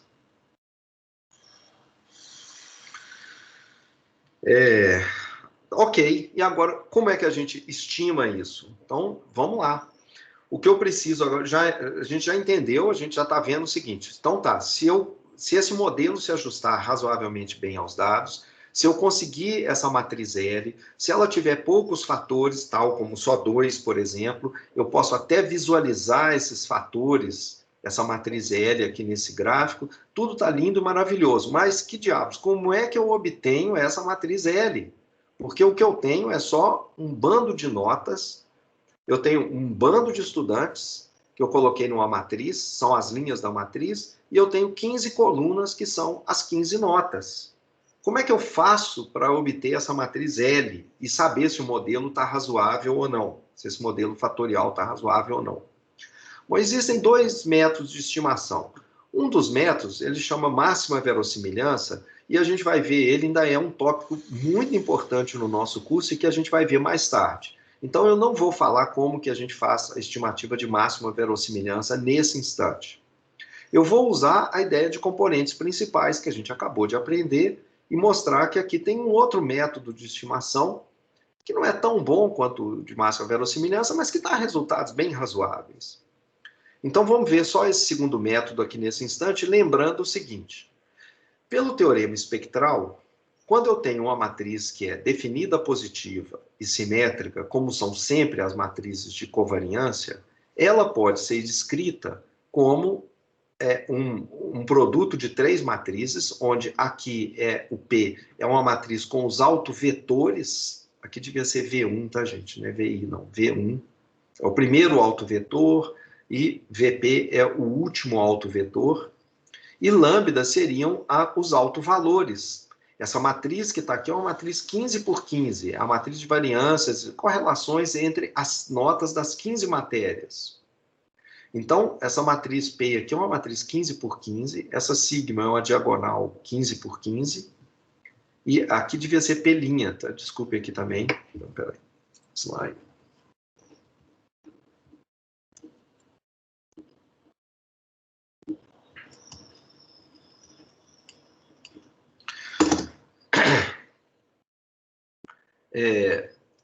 Então, é isso daqui. Agora, eu posso fazer uma manipulação matemática simples aqui e escrever essa sigma, em vez de ser o produto de 3 matrizes, escrever como produto só de 2 matrizes. E essas 2 matrizes, que eu estou chamando de L estrela aqui, é simplesmente o seguinte, esses lambda que está aqui são números positivos. Os autovalores de uma matriz de covariância, eles são sempre positivos, porque ela é uma matriz simétrica e definida positiva. Então, se eles são sempre positivos, eu posso escrever esse lambda 1 como sendo a raiz de lambda 1 vezes a raiz de lambda 1. né? Posso escrever lambda 1 como sendo a raiz dele vezes a raiz dele de novo. E aí, esse produto de raízes aqui, eu passo uma dessas raízes para essa matriz P e passo a outra raiz, que vai aparecer, para a matriz P'. Então, eu escrevo esse sigma aqui desse jeito, olha. A primeira coluna, V1, a primeira coluna V1 aqui, ela vai aparecer multiplicada pela raiz do lambda 1. Um dessas raízes aqui, ele vem para esse primeiro vetor. O lambda P, que vai aparecer, então, duas raízes aqui, raiz de lambda P vezes raiz de lambda P, uma dessas raízes vem multiplicando a última coluna da matriz VP e aparece aqui multiplicando a linha da matriz, dessa matriz transposta. Então, é só, que em vez de ser a P aqui passar a ser a matriz com os autovetores, é simplesmente a matriz dos autovetores, só que multiplicado na frente pela raiz do lambda correspondente, do alto valor correspondente. Então, é só isso. Esse sigma aqui, isso vai ser útil para a gente. Então, eu posso fazer isso. Tá? Toda vez, não precisa desse modelo fatorial ser válido, nada disso. Toda vez que eu tenho uma matriz de covariância, ela é definida simétrica, definida positiva, existem autovetores, 15 deles, existem os autovalores, e eu posso, então, em vez de escrever pelo teorema espectral desse jeito, escrever dessa outra maneira aqui. Ok, o que eu vou fazer com isso? Porque eu já estou tentando colocar na forma do modelo fatorial.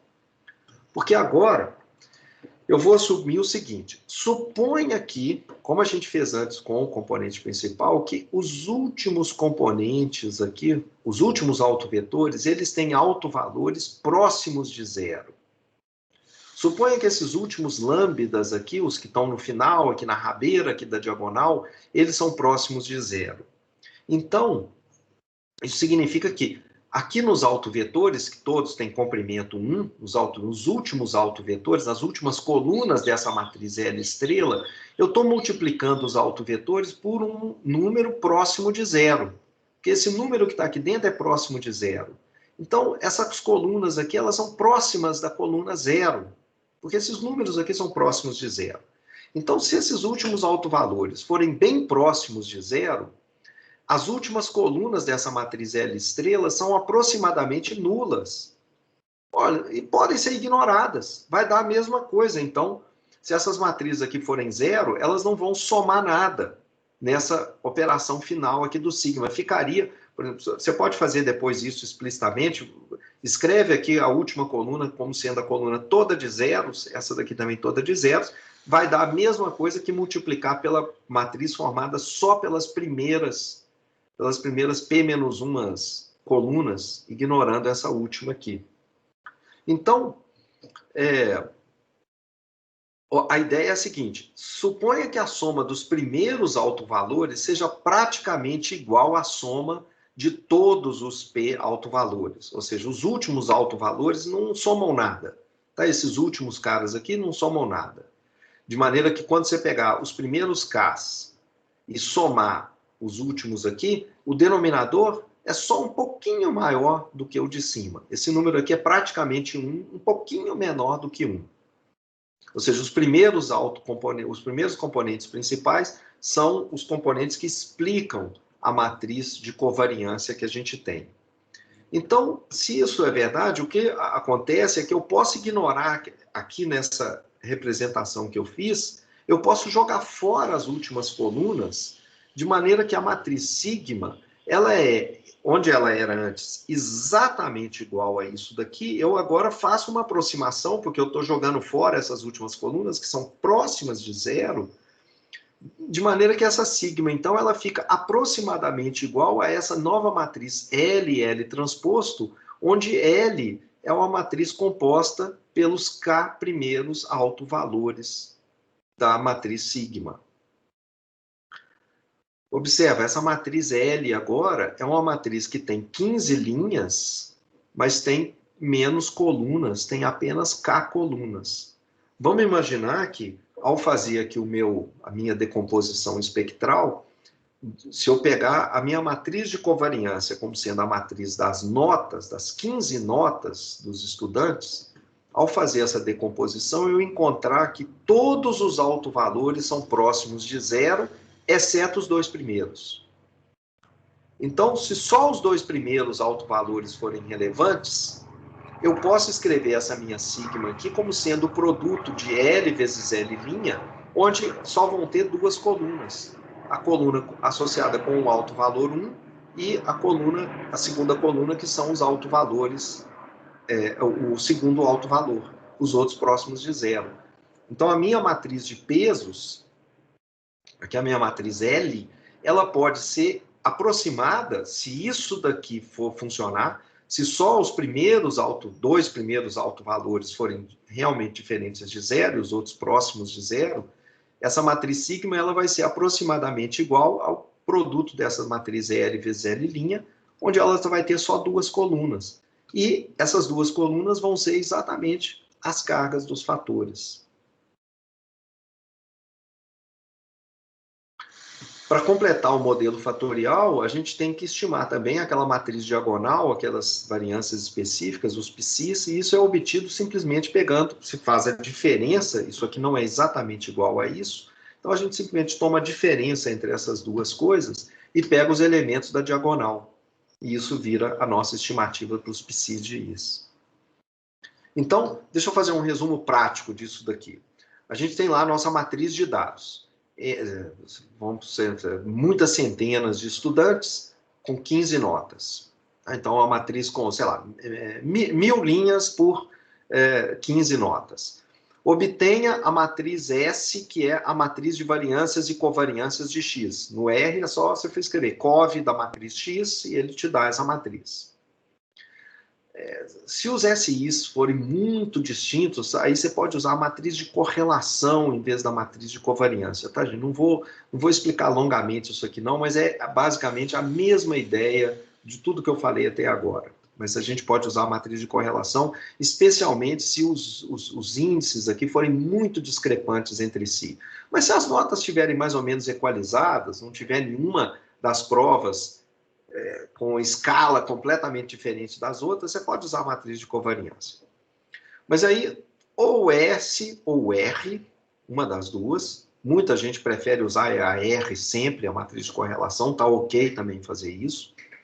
Obtém os autovalores ordenados da matriz S ou da matriz R de correlação, calcula a soma acumulada deles, chama de AK, e procura olhar se esse AK já fica próximo de 1 com poucos componentes principais. Se isso acontecesse rapidamente, com poucos componentes principais, isso aqui ficar próximo de 1, essa soma acumulada com um K pequeno, então o modelo fatorial pode ser usado. Vai simplificar a estrutura de dados e vai se ajustar razoavelmente bem aos seus dados. Ele é compatível com seus dados. Então, vamos imaginar que você escolheu e esse K aqui foi 2, só para simplificar. Tá? Vamos supor que tenha sido 2 apenas. Então, os dois primeiros autovalores são diferentes de zero, os outros não. Então, a gente usa os primeiros dois autovetores, então, aqueles em que o AK deu próximo de 1, para criar a matriz das cargas. Eu pego o primeiro autovetor, pego o segundo autovetor, multiplico cada um desses autovetores pelo a raiz do seu autovalor. Essa é a minha matriz de cargas. As cargas dos dois fatores. O fator 1, que é a primeira coluna, o fator 2, as cargas do fator 2 na segunda coluna. E essa psis aqui aparece, é a matriz diagonal, que é simplesmente obtida desse jeito aqui. O elemento da matriz de covariância, ou de correlação, menos essa aproximação que você faria com essa matriz L. Então, deixa eu, nesses 10 minutos finais, dar 2 exemplos aqui, rapidinho. Esses exemplos são de um livro que eu recomendo muito para quem tem interesse nessa parte de componente principal, de análise fatorial. Os estudos clássicos, os assuntos clássicos, é excelente. Esse livro, eu coloquei o PDF lá na página, gente. Tem várias edições deles. E qualquer um, como livro físico dessa biblioteca que está fechada, e que sabe, sei lá, quando que... Mas você pega qualquer uma das edições, se você achar lá naquela biblioteca russa, onde você pode pegar uns livros emprestados e tal. Qualquer uma das edições serve, é muito bom, mas coloquei uma lá na página. Vocês, por favor, quem quiser, pegue lá. porque eu não posso deixar isso lá, né, na página do DCC. Então, eu vou tirar isso rapidamente. Por favor, pegue lá o que, se você quiser, tá? Então, esse exemplo aqui de análise, ele tem inclusive uma revisão de álgebra linear espetacular, muito boa, muito simples, tudo que você precisa de álgebra linear, bem explicado, com muitos exemplos. Eu acho um livro muito didático, muito bom. Aqui está um exemplo, então, de uma análise fatorial para os dados de preferência de consumidores. O que foi feito? Pegou uma amostra de clientes, de consumidores, e pediu para esses consumidores dar nota a vários atributos de um novo produto.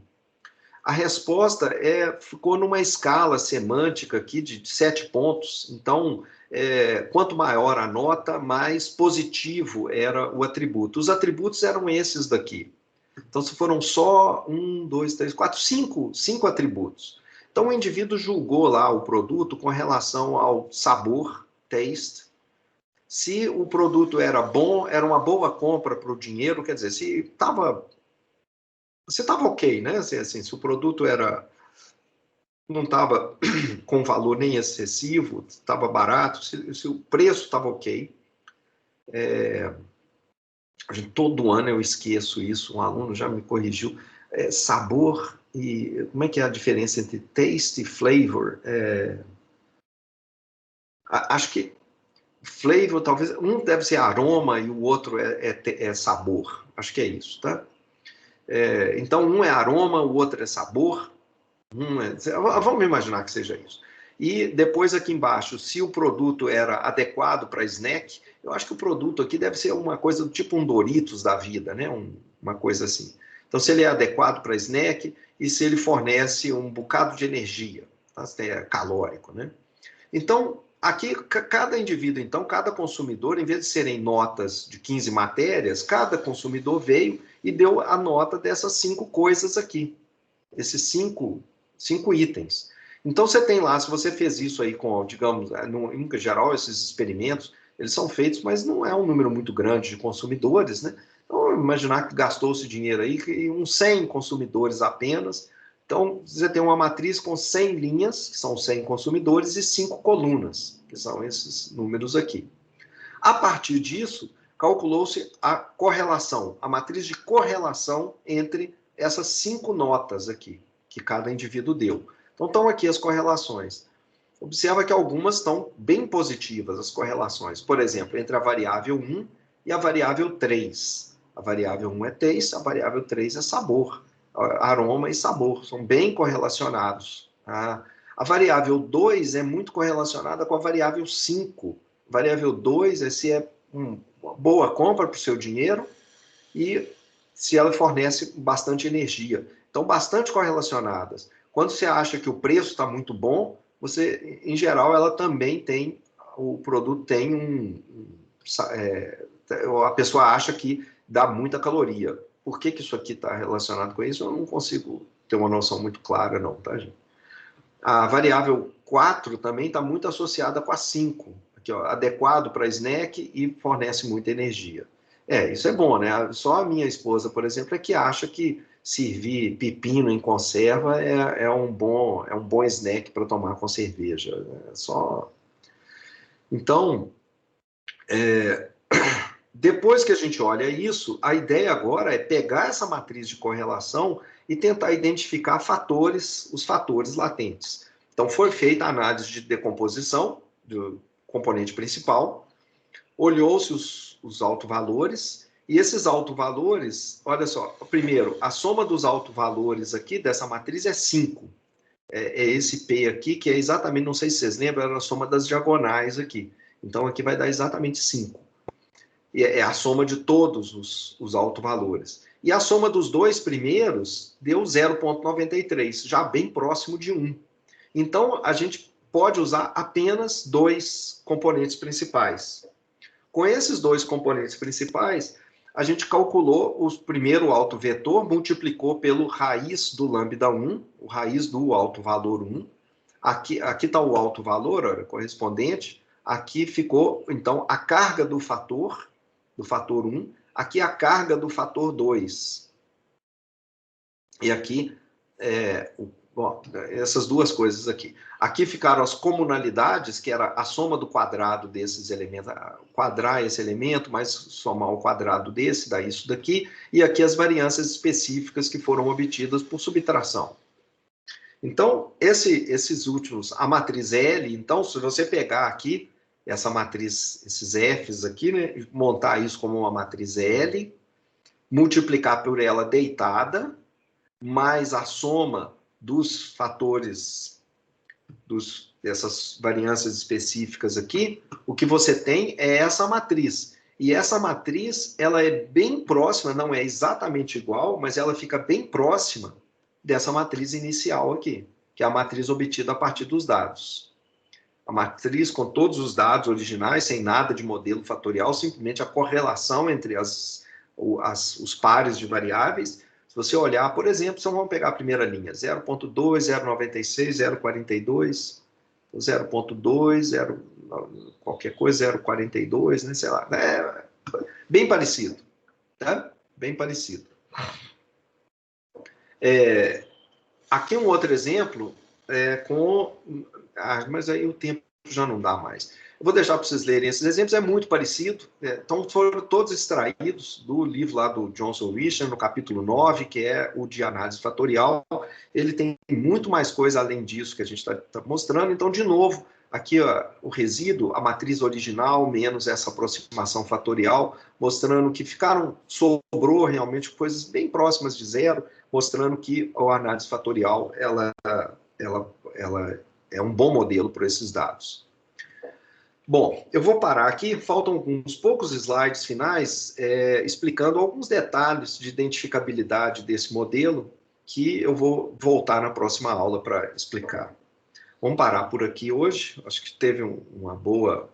A gente conseguiu apresentar quase tudo desse modelo fatorial e depois só fazer alguns exercícios para fixar algumas dessas ideias. Bom, alguma pergunta, gente? Alguma questão?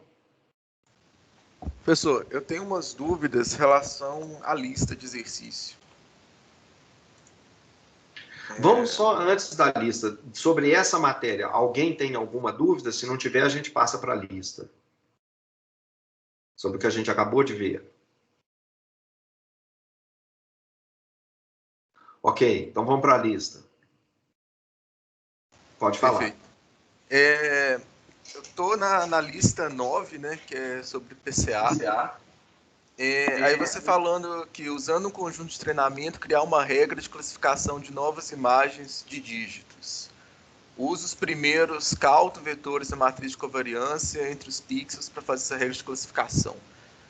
Só queria confirmar se eu entendi certo. É para fazer um PCA com 5, 10, 15, 20 e montar um classificador nesse caso?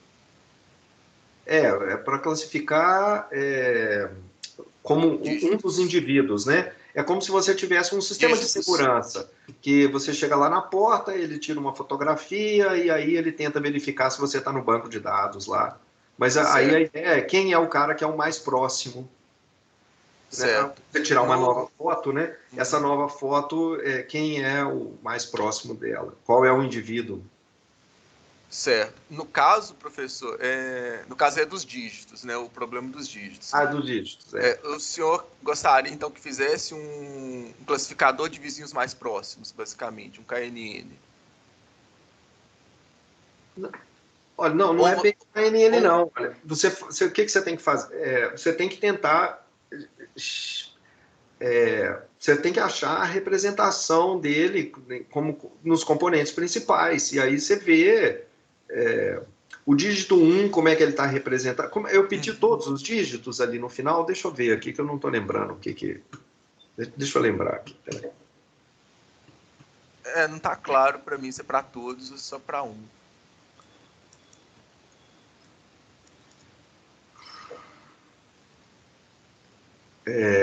Não, mas está no livro de exercícios, né? Está no livro de exercícios? Né? Peraí.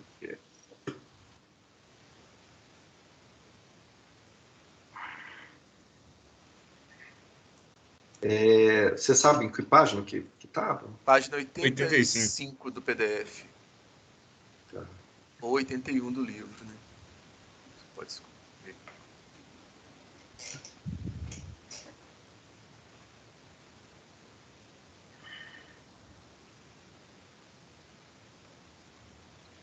Não, aí 85, no caso. Né? Mas, isso. Ah, o professor, antes disso, só no enunciado mesmo, as dimensões ali eu acho que não são aquelas, não.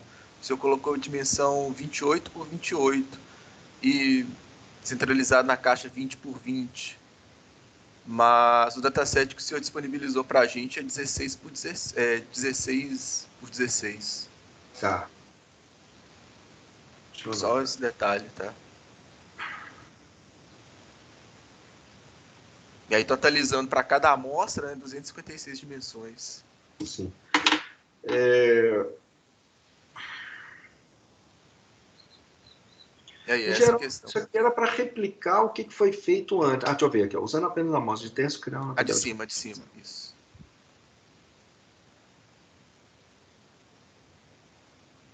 Aí não dá pra usar K20 não, né?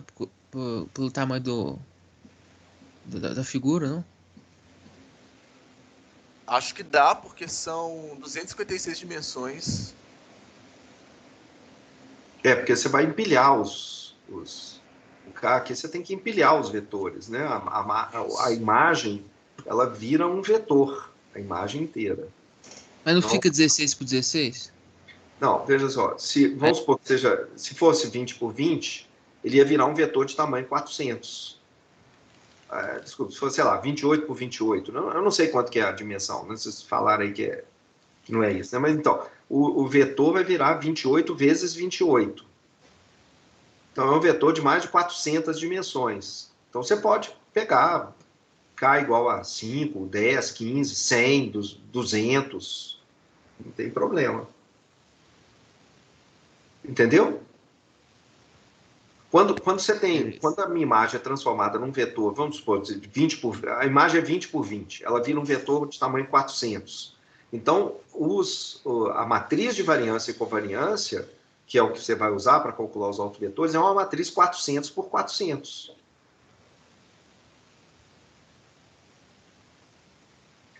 Dá uma olhada no material de novo e no... Entendi, não, beleza. Os exercícios, esse exercício, gente, tem que ler lá no... Ele está aqui, vocês viram, né, que tem um outro exercício que é para você repetir os comandos. Ele não está aqui no livro de exercícios, mas está aqui, ó, o exemplo das faces no PCA. Você tem que ler esse exemplo lá, para você, porque depois de você ler esse exemplo, é só copiar e colar aqui para esse problema. Desculpa, lá no exemplo das faces, ele está fazendo o cálculo dos coeficientes, né, em relação aos autovetores e calculando quem que é o vetor médio do treino que está mais próximo. Então, é uma classificação simplesona mesmo. Pois é, não é uma classificação simples em duas classes, né? Não, são 15 classes, mas ele só calcula os coeficientes em relação aos autovetores e vê quem está mais próximo nos dados de treino. Exato. Aí não é nem o KNN, porque você não vai olhar o vetor você vai reduzir o vetor aos componentes. Quer dizer, você pode falar Entendi, assim, ficou claro. Entendeu? Pelo menos para mim aqui agora. Você vai reduzir, quer dizer, é um KNN em cima da representação com os autovetores. Se você, por exemplo, reduzir vamos supor que você está usando só 5 autovetores. Então, se você tiver só 5 autovetores, vamos supor que foi K igual a 5, deu uma boa representação. Então, cada imagem, 400, né, de um 20 por 20, que é um vetor de tamanho 400, ela ficou reduzida agora a 5 números. A imagem que apareceu, ela é reduzida a 5 números, que é a representação. E aí, o que você tem que fazer é buscar agora cada um dos indivíduos, cada um desses dígitos, ele tem uma representação média. Você pega todos os 4, que são esses aqui, no conjunto de treinamento, e obtém quanto que é o vetor de tamanho 5 médio desses 4 caras. o vetor de tamanho 5, que são a representação do componente principal do vetor dos quatros que estão aqui. Entendeu? Entendi. E aí depois busca o vetor que está mais próximo. Isso. Pegar o próximo. Ok. É simples, não estamos fazendo nada sofisticado aqui, nem complicado. Mais perguntas sobre essa lista, gente? O trabalho é agrupar os dados, né? Assim, juntar os dígitos, cada um com ele. Não é tanto assim não, gente. Eu acho que eles estão até separados lá diretamente. Inclusive tem um código lá no final também, eu acho. Eu pus você está dizendo que tem que fazer, tomar cuidado com isso. No conjunto de treinamento, né? Então alguém teve que vir rotular, né, no conjunto de treinamento, quem que são os uns, quem que são os dois, etc. Mas é isso. Então tá bom, gente. Mais alguma coisa? Professor, Diga. sobre aquela aula de intercâmbio de pós-graduação, quando que vai ser mesmo? Não marquei ainda não, mas vamos deixar passar essa segunda prova, aí a gente marca depois. Tá? Beleza.